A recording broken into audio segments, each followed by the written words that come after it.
दोस्तों, आज के वीडियो में एक ऐसी कहानी को देखने वाले हैं जिसमें कातिल को 15 साल बाद पकड़ा जाता है।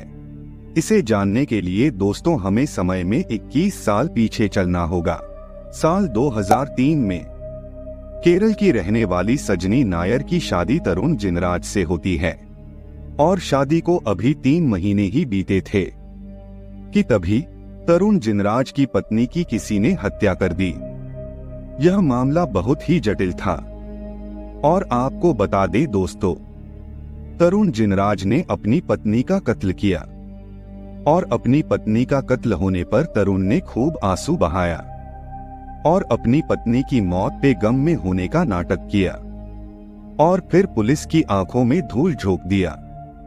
लेकिन यह उसके बचने का तरीका होता है। इसके बाद सजनी की मौत के अगले ही दिन तरुण वहां से फरार हो गया। अब पुलिस को यह साफ हो गया कि सजनी नायर की हत्या तरुण ने ही की है।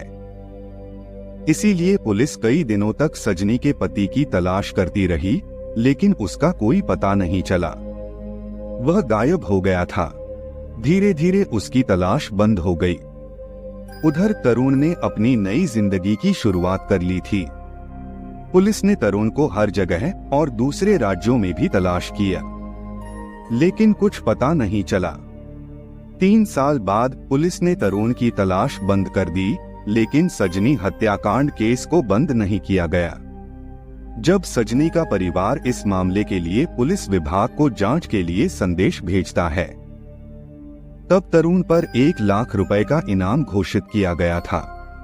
तब जल्द ही पुलिस की मुलाकात तरुण की प्रेमिका से हुई, जिसने बताया कि 16 फरवरी को तरुण ने फोन करके शादी करने के लिए कहा था, लेकिन मैंने उस हत्यारे से शादी करने से इनकार कर दिया था। इस समय तरुण ने बेंगलुरु में अपनी नई दुनिया बसा ली है। तरुण जिनराज ने बेंगलुरु में इस समय दूसरी बार शादी भी कर ली थी और उसके 2 बच्चे भी थे। पत्नी की हत्या के बावजूद वह पूरी ऐशो आराम की जिंदगी जी रहा था। तरुण अपनी पत्नी और बच्चों के साथ कई बार विदेश भी गया और उसने वहां अपना नाम विजय रख लिया। वह एक कंपनी में सीनियर मैनेजर के पद पर बड़े आराम से काम कर रहा था। उसने मान लिया था कि अब पुलिस उसका कुछ नहीं बिगाड़ पाएगी। लेकिन सजनी का परिवार सालों बाद भी अपनी बेटी की मौत को नहीं भूल पाया। फिर तरुण की गर्लफ्रेंड से यह भी पता चला कि तरुण जैसे शख्स को उसके दोस्तों ने दिल्ली के एक मॉल में देखा था। इस बीच पुलिस ने दोबारा उसके करीबियों की कॉल डिटेल निकाली तो पता चला कि बेंगलुरु के एक कॉल सेंटर के लैंडलाइन से तरुण की मां को फोन आया था। जब इस नंबर की जानकारी निकाली गई तो पता चला कि यह कॉल किसी प्रवीण भटेले ने की थी।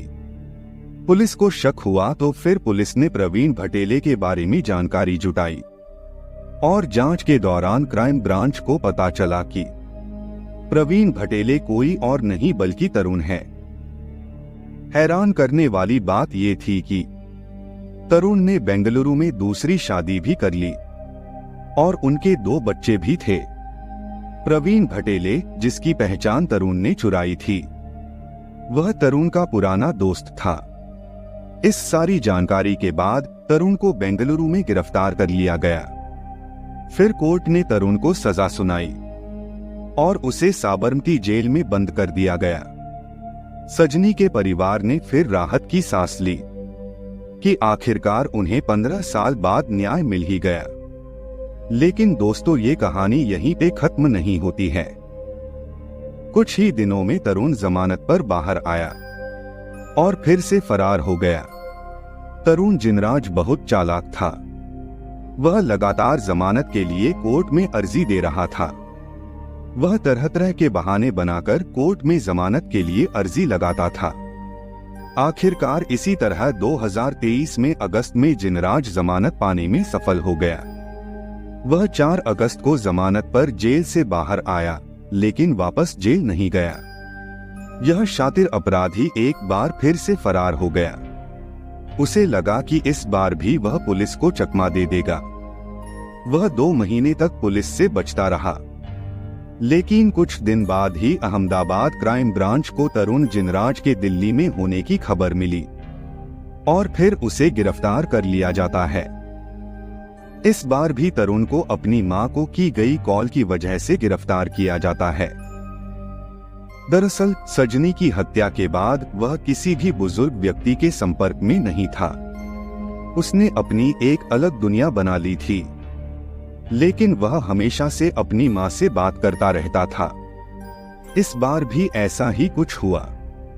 करीब 23 तारीख को वह अपनी मां से मिलने बेंगलुरु गया और पुलिस को इसकी जानकारी पहले ही मिल गई थी, लेकिन पुलिस को सही वक्त का इंतजार था। फिर आखिरकार उसे दिल्ली से पकड़ लिया जाता है। तरुण जिनराज से वह अब जस्टिन जोसेफ में तब्दील हो गया था। उसने अपनी दाहिनी बाह पर ड्रैगन का टैटू बनवाया था और हेयर ट्रांसप्लांट करवाया था। क्राइम ब्रांच का यह कहना था कि वो पूछताछ के दौरान फिर से भागने की धमकी दे रहा था और पुलिस का यह भी कहना था कि वह पेशेवर अपराधी की तरह व्यवहार कर रहा था। इस बार भी तरुण ने पुलिस से बचने की साजिश रची, लेकिन उसकी कोशिश नाकाम रही। वह इस समय तरुण जिनराज से जस्टिन जोसेफ में तब्दील हो गया था। उसने अपनी दाहिनी बाह पर ड्रैगन का टैटू बनवाया था और हेयर ट्रांसप्लांट करवाया था। पुलिस का कहना था तरुण ने नवंबर 2003 में अहमदाबाद के एक बैंक में काम करने वाली सजनी नायर से शादी की, लेकिन शादी के बाद भी वह किसी अन्य लड़की के साथ रिश्ते में था। वैलेंटाइन डे के मौके पर पत्नी की हत्या करने से पहले उसने सजनी से संबंध बनाए थे और फिर उसकी हत्या कर दी।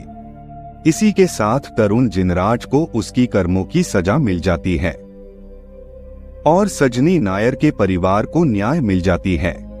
तो दोस्तों, ये कहानी यहीं पे खत्म हो जाती है। ये वीडियो आपको कैसा लगा कमेंट करके जरूर बताएं।